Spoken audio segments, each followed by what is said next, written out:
예, 오늘의 시황 브리핑 시작하겠습니다. 상호 관세, 공매도 이런 등등의 일정 앞두고 투자자들이 좀 쉬어가는 그런 모습을 보였고, 다만 이제 그렇게 또 밀리지는 않은 게, 그러니까 월스트리트 저널에서 상호 관세의 특정 산업은 제외될 것 같다. 이게 예를 들면 반도체, 자동차, 제약 이런 것들은 또 제외될 것 같다라는 보도가 나왔거든요. 그래서 이런 점은 또 하락을 또 제한하는 그런 요인이 됐습니다.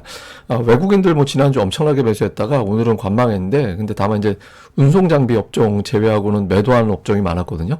전체적으로 좀 신중한 그런 모습을 보였고, 자동차, 엔터 이런 종목군들이 올라가면서 지수를 좀 방어하는 그런 역할을 했고, 지난주에 이제 강했던 종목군들은 좀 쉬어가는 그런 모습을 보였습니다.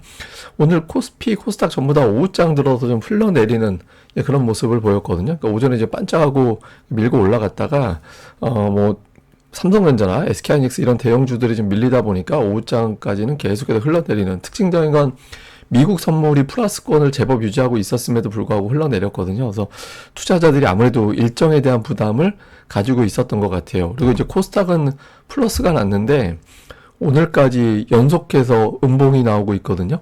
그러니까 연속해서 이렇게 음봉이 나온 거는 지금 6일 음봉이 나올 수 있냐라는 건데, 6일 연속 음봉은 그러니까 작년도 4월 이후에는 없었어요. 그러니까 5일 연속 나오고 나면 이제 그 다음에는 양봉으로 바뀌긴 했는데, 어쨌든 투자자들이 되게 신중해져 있다. 그러니까 굵직한 이벤트, 뉴스 하나에 코스피 지수로 치면 4, 50포인트 움직일 수도 있지 않나? 이런 식으로 생각될 수 있는 이벤트들이 몰려 있다 보니까 투자자들이 전체적으로 신중했고, 내일장에 대한 어떤 확신을 못 갖고 있는 그런 상황이 좀 이어졌던 것 같습니다.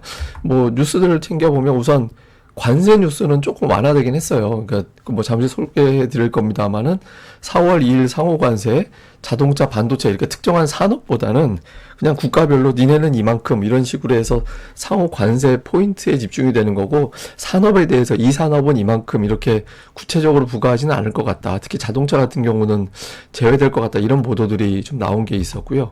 그리고 이런 것들 때문에 자동차주가 올라가면서 지수를 지탱을 했는데, 다만 이제 최근에는 약간 이제 메뚜기 장세잖아요. 특정 업종이 올라가면 그쪽에 자금이 쏠려가면서 좀 상승 종목 수가 많아지긴 어려운 그런 특성이 좀 있죠. 오늘 이렇게 엄청난 수급 블랙홀은 아니지만 자잘하게 이제 수급을 좀 흡수하는 그런 역할을 했고, 또 코스닥 쪽에서는 낙폭주들, 오늘 알테오젠이 크게 올라간 건 아닌데 지난주에 되게 많이 빠지면서 시장에 발목을 잡았었잖아요. 근데 오늘은 일단 빠지진 않았죠, 적어도.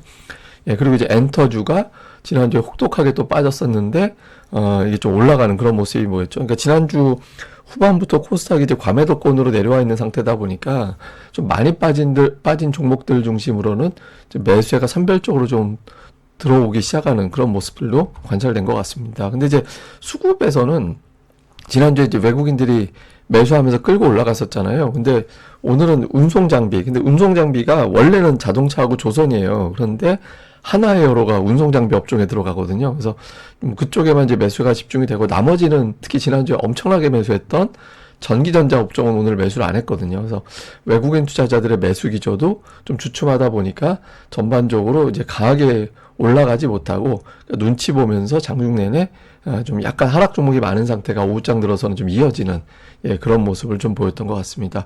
근데 오늘 이 뉴스가 그래도 더 빠질 수도 있었던 흐름을 좀 막아줬던 것 같아요. 그러니까 월스트리트 저널에 나온 기사에 의하면 자동차와 이제 반도체 또 제약 이렇게 주요 특정 업종은 관세에 포함되지는 않을 것 같다. 국가별로 상호 관세 이렇게만 이제 뭉뚱그려서 이야기하고, 자동차 같은 경우는 그렇게 자동차나 반도체를 쿡 찍어서 얘기하지는 않을 것 같다. 이런 내용들이 좀 있었고, 또 트럼프 백악관의 시각이 예외를 많이 허용하지는 않을 것 같은데 또 유연성은 있겠다라고 하는 거 봐서 어쨌든 협상하기 나름인 것 같다. 이런 내용들도 있었던 것 같습니다. 근데 이렇게 얘기할 수밖에 없었던 게, 그러니까 미국 기업들이 또 로비를 엄청 하나 봐요.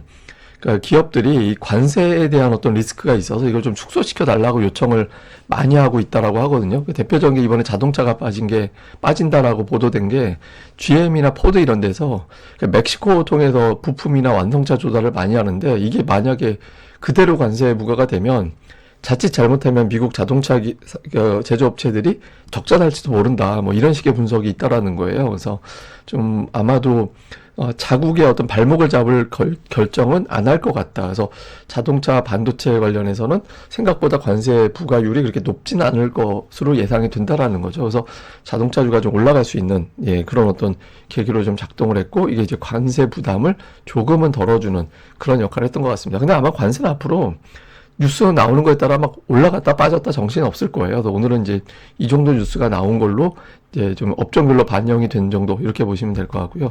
뭐 종목별 뉴스 나온 거 보면 오늘 엔터주가 올라갔죠. 뭐 YG 엔터가 주가가 싸다 이런 분석이 나온 것도 있었고, 또 한중 외교 회담에서 양국 간 어떤 문화 교류 이런 것들이 또 언급됐다라는 보도가 겹치면서 엔터주가 좀 반응하는 그런 모습을 보였고, 또 자동차주 중에서 부품주가 다 올라간 건 아니지만 뭐 SL, 화신 뭐 등등의 종목군들이 움직였잖아요.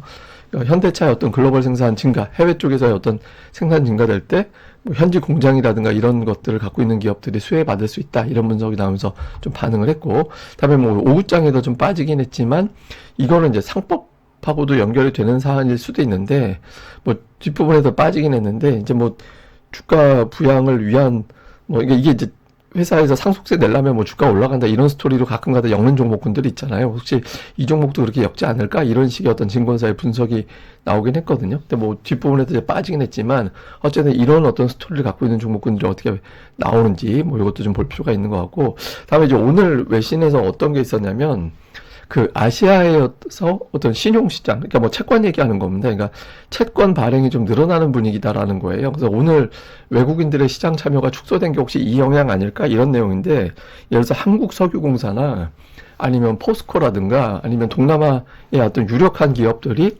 회사채 발행을 많이 한다라는 거예요. 이제 최근 들어서 이번 주도 그렇고, 그래서 그게 이제 최근에 미국의 어떤 관세 위협이 있다 보니까 채권 시장에 관심을 많이 갖게 되고, 그런 가운데 이제 뭐 한국석유공사, 포스코 이런 데서 이제 채권 발행을 하면서 외국인들이 그쪽에 관심을 좀 많이 갖는 것 같다. 그래서 아마 이것 때문에 외국인들의 어떤 수급이 좀 분산이 돼서 오늘장에도 좀 신중했던 거 아닌가, 뭐 이런 식의 추정도 가능한 것 같습니다. 어쨌든 이런 뉴스도 있었다라는 점 뭐 좀 체크해 보면 될 것 같습니다. 그다음에 이제 삼성전자가 오늘 빠졌잖아요. 그 낙폭이 이렇게 적었다라고 보기는 어렵거든요. 근데 삼성전자가 이런 패턴이 좀 있어요. 큰 어떤 사이클로 보면 대략적으로 16에서 18% 저점 대비 올라가면 그게 고점이 돼서 한마디로 20% 이상 못 올라간다는 얘기거든요. 그래서 이게 보시면 뭐 저점 고점 높아지는 N자 비슷하게 이렇게 만들어져 있잖아요. 여기서 이거를 좀 고비를 넘겨야 되는데, 이게 고비를 넘긴다라는 의미는 뭐냐면 늦어도 수요일 정도, 그러니까 센 종목은 3일 연속 조정이 잘 안 나와요. 그래서 뭐 하루 또는 이틀 빠지면 바로 들어오거든요. 그래서 화요일 또는 수요일 중에 삼성전자가 재차 밀고 갈 거냐, 이게 되게 중요하다라는 거죠. 안 그러면 저 패턴에 의해서 이번에 고점을 지난주 금요일에 쳤을 가능성이 생기는 거거든요. 일단 이제 오늘 수급 보면 외국인들 기관이 다 이제 매도하긴 했는데, 특히 외국인들이 오늘 팔았잖아요. 뭐 규모 면에서는 뭐 엄청나게 판 건 아니긴 합니다만은 어쨌든 외국인 투자자들이 지난주 반짝 돌았다가 이거를 꺾은 거냐, 아니면은 이제 잠깐 숨고르기 한 거냐, 이번 주 수요일 이내에 수급이 어떻게 되는지를 우리가 가늠을 해보면 될 것 같습니다. 자, 수급에선 뭐 외국인들 오늘 그러니까 매도는 아니었죠. 그러니까 좀 관망하는 정도, 그 정도 흐름이었고, 선물은 매도했는데 장중에 매도 피크보다는 좀 줄어들었거든요. 근데 이제 종목을 보면 하나여로만 1,500억 사고, 자동차 쪽, 그러니까 현대차, 현대모비스, 기아 이런 것들 매수가 있었고, 그 다음에 이제 조선주 일부, 뭐 이런 것들, 이 정도가 이제 매수가 있었고요. 매도는 삼성전자, 하이닉스 다 매도긴 한데, 뭐 합쳐봐야 매도 규모가 500억 정도라서, 그러니까 뭐 전기전자, 뭐 반도체를 매도로 바꿨다, 이렇게 보기에는 조금 애매한 측면이 있습니다. 그래서 수요일 안에 좀 흐름이 바뀌는지를 보면서 우리가 이제 가늠을 해보면 될 것 같고요.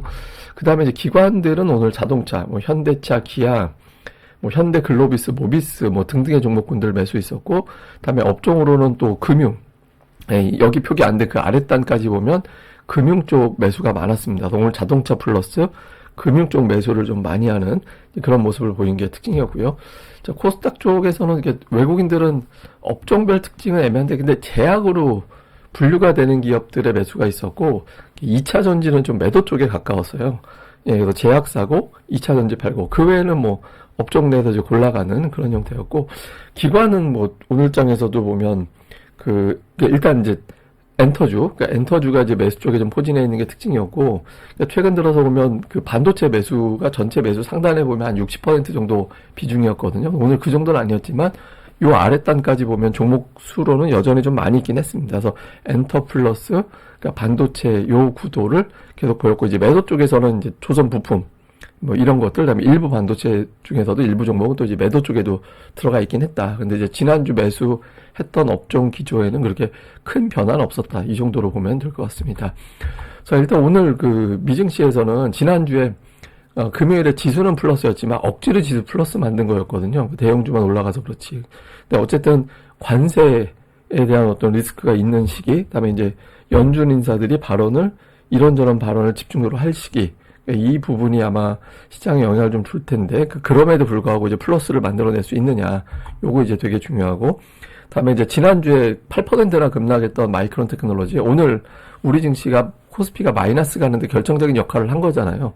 예, 근데 이제 8% 빠져놓으면 어지간한 매물이 소화가 돼야 되는데, 근데 또 빠지면, 우리 증시에 이제 오늘 반영이 덜 됐다 이렇게 인식될 수 있거든요. 그래서 오늘 시황상 이제 마이크론 테크놀로지 움직임이 중요하고, 또 연결지어서 이제 외국인들이 쭉쭉 매수하던 삼성전자를 지난주 1조 5천억 샀는데 갑자기 오늘 매도를 해버렸잖아요. 그래서 이게 이제 매도로 바뀌어버리면 지난주 매수가 뭐야 뭐 이렇게 돼버릴 수 있거든요. 그래서 수요일 안에는 다시 이제 원래 하던 뭐 규모는 축소되더라도 이제 돌아오는지 이게 중요하고요. 그다음에 코스닥이 이제 지난주 후반 들어서 과매도권으로 넘어갔거든요. 그래서 이 추이가 되게 중요한 게, 제가 이제 지난주 보시면 목요일에 이제 과매도권 내려가면서 그 코스닥의 하락 종목 수가 계속 늘어났잖아요. 그러니까 말을 바꾸면 상승 종목 수가 계속 줄어들고 있었거든요. 그러니까 상승 종목 수가 줄어들고 있다가 지난주 목요일을 저점으로 지금 상승 종목 수가 살짝 늘어나고 있는데, 이 정도 가지고는